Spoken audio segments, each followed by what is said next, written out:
Greetings and welcome to the Dr. J Vlog series. It is Wednesday, July 9th, 2025. On Wednesdays, we talk about emotional well-being and relationships. And some of you already know this week's theme for the Dr. J Vlog series is work, the nature and meaning of work.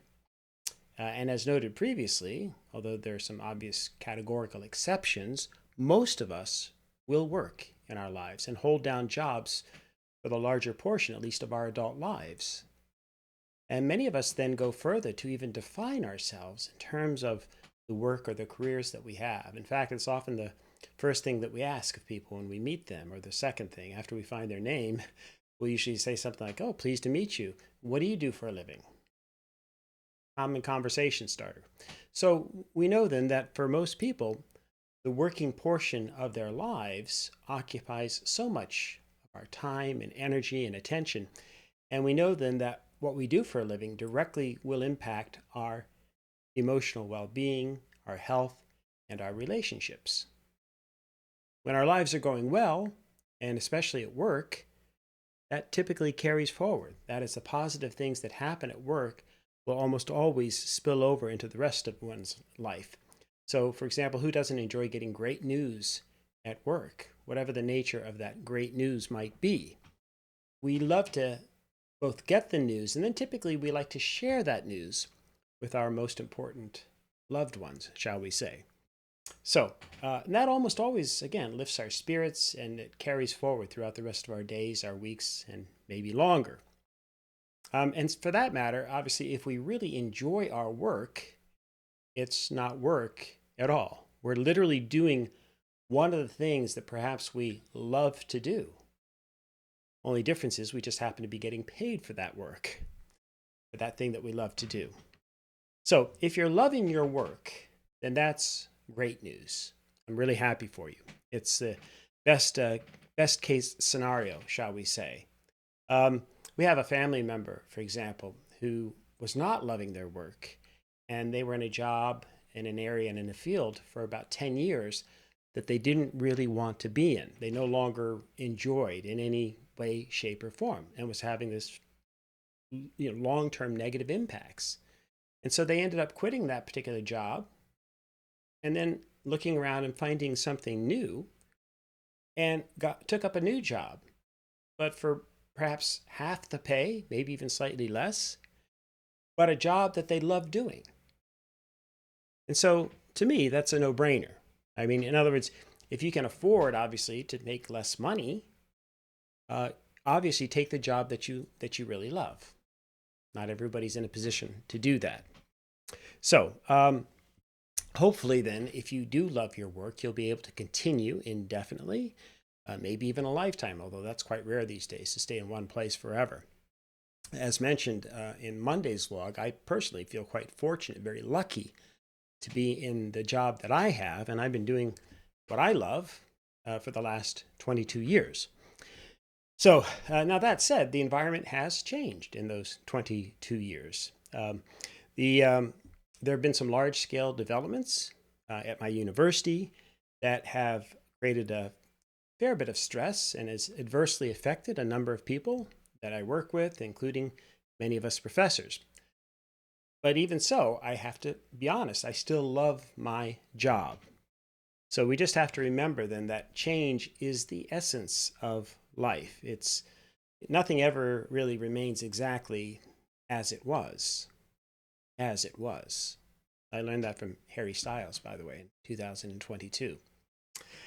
So even in a job and a line of work that you happen to love, you always have to be prepared for the winds of change and the new challenges, the new environments, and the broader global environments, whatever, that are going to present themselves. So, but again, don't misunderstand me. At least in my case, there's no regret, no sorrow here, and I'm actually quite lucky. I'd be willing to guess that I'm in perhaps the top 10%, definitely not of earnings, but the top 10% of people in this world who really, genuinely, and deeply love what they do. I actually don't even know that many people personally who love their jobs more than I do. I know there's plenty of people out there, but I'm just telling you, at least within my own network. And by the way, that's not a brag. Rather, I put it this way. I truly wish that people everywhere could be as happy and as fulfilled in the work that they do. That would be awesome. The world would be awesome if that were the case. And then in contrast, though, think of the alternative. Okay? So on the other side of the continuum are those people who are stuck in truly crappy jobs where they work in what we call a toxic work environment. And they're suffering then, perhaps on a daily basis. They go to work, and usually, though, long after they've left their jobs. And so, in the worst case scenarios, we could even suggest that their jobs are literally killing them. And so, these are, in my view, the most serious questions or issues. They're the people who are in these types of jobs really need immediate attention and interventions, shall we say. We have our family member. We have one family member who's in that particular situation right now. And you can just see the extent to which they're suffering and need to make a change at some point along the way.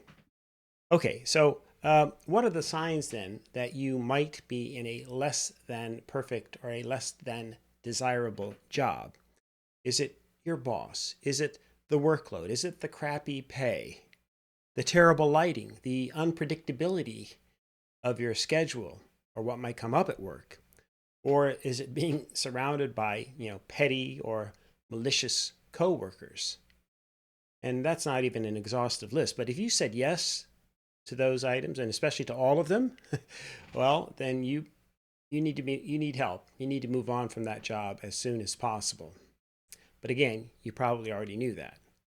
The high stress, the constant worries, the insomnia, the feeling of dread if you head into work, all of that's pretty much telling you all you need to know about changing your job. So a recent public health study actually determined that the most important signs of a toxic work environment included offensive or aggressive leadership, bullying or harassment, threatening behavior from one's managers or coworkers, ostracism, being isolated, being shut out, and even high levels of narcissism amongst one's leadership or coworkers. So let's do a little test, shall we? Okay, so I don't want you to think about this. I just want you to literally answer yes or no to the following 10 questions. Again, don't give it thought, don't hem and haw. What's your immediate gut response to the following? Yes or no? All right, here we go. Do you have a boss who sabotages your work or otherwise sets you up for failure? Yes or no? Do you encounter cliquish behavior in your workplace? Yes or no? Is there a lot of gossip going around where you work? Number 4, do you have unsafe working conditions, generally speaking? Number 5, is your workload or are the expectations for what you're supposed to be doing unrealistic? 6, do you feel like you're being underpaid or otherwise undervalued for the work that you do? 7, do you feel like you're sometimes being targeted for bullying or harassing behavior? Number 8, do you work in an environment of chronic negativity and perhaps pessimism? Number 9, do you feel like there's a lack of respect in your work environment? That is between management or workers, or even maybe just amongst the coworkers themselves. Is there a lack of respect? And then finally, number 10, do you try to avoid going into work or call in sick whenever possible? Or the bonus question would be the flip side of that. Do you look forward to getting out or leaving work as soon as possible whenever you have the chance? Okay, so there's a lot more that we could ask. That was just a very simple sample of 10 questions, or 11, I guess, if you count the last one twice. But just from these questions alone, how did you respond? If you're anywhere close to half, and certainly if you're more than half yeses to those questions, you're probably in a toxic work environment. And again, you probably already knew that. But importantly, ideally, you should try to move on as quickly as possible. You don't need me to remind you that your job is dragging you down. It's creating high stress and anxiety and depression and maybe burnout and so on. So there are many other possible adverse effects as well. And so, by the way, even though I love my job, as I've mentioned, I still had to answer yes to two of those questions that I ask of everyone. The vast majority, thankfully, are no's. But all I'm suggesting is that even for many of us who love our jobs, that doesn't necessarily mean it's always a perfect work environment. There's always things that can be improved, perhaps. Okay, so now then, if you are currently in a job, or you know somebody that's in a job that's compromising your or their emotional well-being, and almost certainly, therefore, by the way, hurting other people that you work with in your social network or outside of your conventional work relationships. If you can't fix the problems at work or change jobs right away, what can you do to help cope in the interim? So, all right, so here's just some tips. So first, remember that it's not your fault. That is the work environment in general. The negativity in your job or at your work is not your doing per se. You might be contributing, but the point is that you can have a positive attitude and you can have a collaborative mindset, and that can help. But at the end of the day, there's only so much that you can do personally to improve the culture at your work. So try not to take it too personally yourself. Secondly, you can take breaks from work. You can take lunch breaks outside of the work environment. If you can, make sure you consciously schedule in time away if that's an option. And as you've heard me talk about this before, especially in the last couple of weeks, get outside, get some sunlight, enjoy nature. It's an important coping mechanism, shall we say. Also, be sure to set boundaries. Some of us have a real problem with that. Historically, I've had problems in that regard.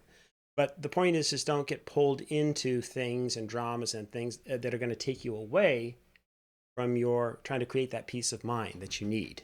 Okay? Try to avoid the classic case of doing too much or staying late for work because you've been asked to do so, especially if you have other obligations, especially if you're not getting paid, whatever the case may be. Explain professionally, of course, that you have other obligations and that you're not able to extend yourself further. But again, whatever's appropriate in your particular situation, but do set some boundaries. That'll help keep you sane, shall we say. And again, on a related matter, don't get involved in the dramas at work. Try to walk away from as much of the drama and gossip as possible. That's something that I've certainly done for most of my career. I don't do it all the time, and I haven't done it all the time. But I've definitely, when things have gotten a little bit crazy at the university, I've always tried to take a step back. Again, not taking it personally, and I've tried to distance myself from the drama, at least the things where I don't have any control. It makes no sense for me to keep, to tell myself in my mind, oh, I'm really upset about this or that person or this or that administrator or this or that policy decision or what have you, if I'm not going to act on that, if I'm not going to do something about it. Now, if I can act on it, well, that's a different story. But otherwise, when we get sucked into these dramas, we're actually oftentimes inflicting the pain on ourselves. So if possible, try to stay away from the drama, try and stay away from the gossip. You have other things you can be focusing your mind and your energies on. And indeed, stay focused on your goals. Do your best to always, of course, stay in a positive state of mind if possible. But at the same time, you have to realize that you need to stay focused and do your job really well. I think Paul McCartney saying that didn't he, in Live and Let Die? When you got a job to do, you got to do it well. And I think he went on to say something about you got to give the other fella hell. But anyway, I don't necessarily agree with that, but just stay focused and do the best that you can. And that's going to be a reward in and of itself. That's a positive. And then as a coping mechanism, again, after work, what are your rituals? What are your patterns? What do you do? So I have somebody in my family who's telling me about this. And there's a period of time where they would come home and they'd have some drinks. I remember thinking, that sounds a lot like our father, who exactly had that problem. So that's not necessarily healthy, is it? So, what can you do after work, psychologically and physically, to clear away the negativity? But again, what can it be in a positive sense? What are some activities that you can engage in that are healthy and restorative? That's what you need to be focusing on. Again, whether it be walks in nature, whether it be physical fitness, going to the gym, whether it be going to your favorite health food store and picking out things that you know are going to be good for you, shall we say, down the road. Just hanging out with a friend, or you know, even just taking a nice hot shower, whatever. There are many things that you can do then as short-term coping mechanisms in response to the toxicity and the stress that you're feeling at work. And then, of course, if you can make good friends at work, that's great too. And I don't mean just the misery loves company kind of friends. I mean, as in people that have some real, who bring some positive energy of their own, who can be allies, who you can talk to about problems, and who are more, shall we say, solution focused rather than problem focused.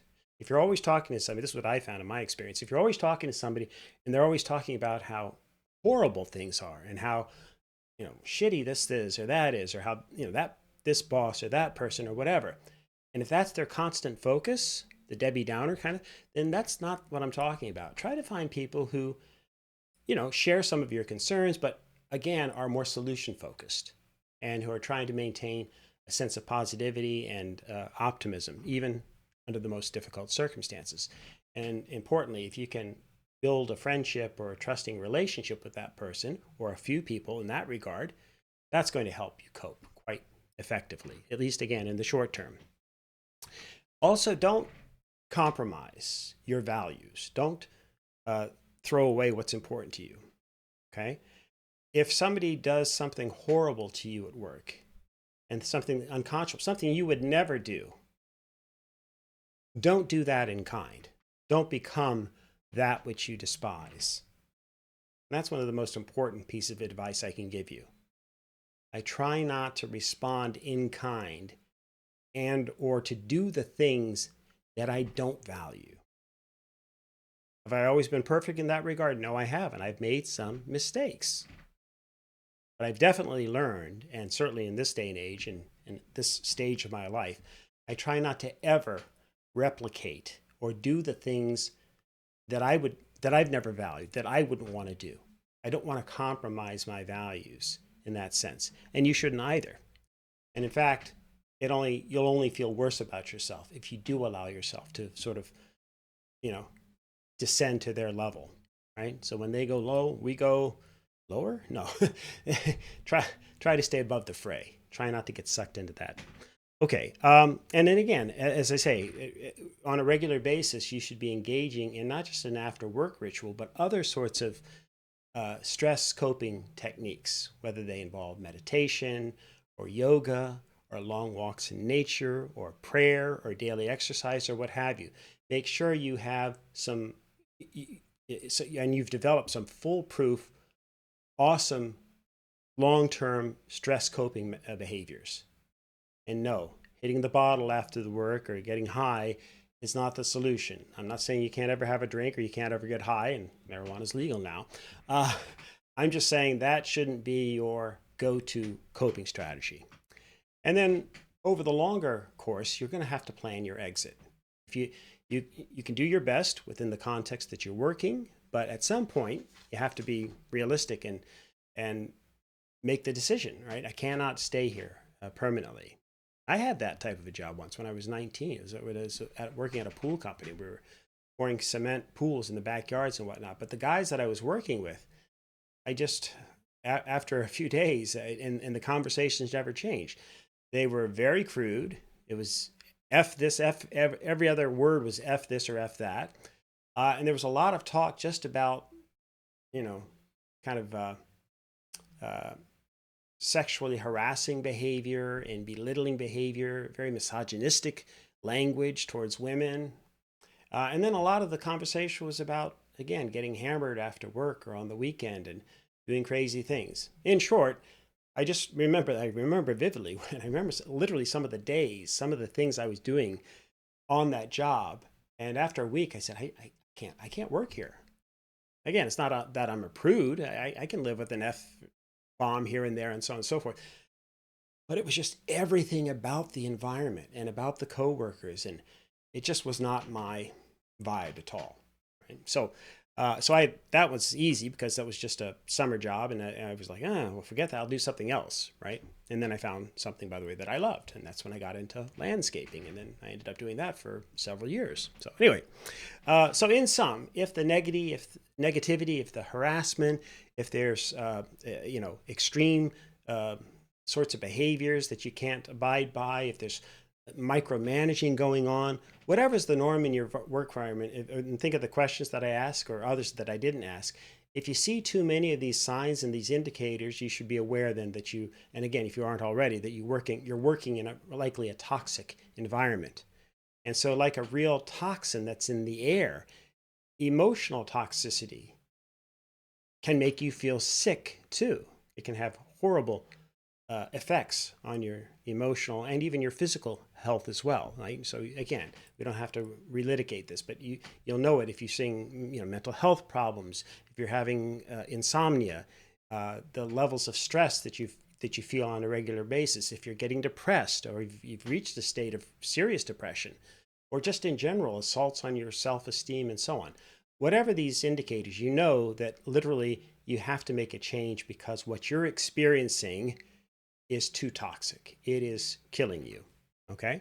And if you're not sure, if you're wavering on this question, write down the pros and cons, or go through your own list, or go through.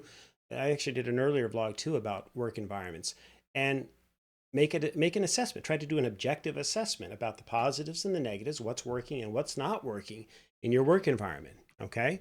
And if you need to, then at some point, don't be afraid or unwilling to make a change. Okay, it's never too late to make that change, even if you're 20 years into a career. Okay, remember, I didn't secure my dream job until I was 41. And I'd always wanted my own truck, for that matter, since I was a teenager. But I didn't buy that truck until I was 55. So yeah. And by the way, that's when I was old enough to get my senior's discount at Denny's too. So, you just got to be patient. Things eventually pay off, like the Denny's discount. All right, so hang in there. Brighter days are ahead for you, but you have to work at it. Okay, that is, you have to work at finding happy and fulfilling and rewarding work. And if you're already there, great. But if you're struggling or if you're not sure, then as I say, then you need to sort of take control of the situation, assess what's going on, and hopefully make the necessary change. If not today, at some point in the future. All right, that's it for today. As ever, may you and yours continue to create peace in your lives, nurture love in your hearts, and dole out hugs in abundance. And we'll see you tomorrow.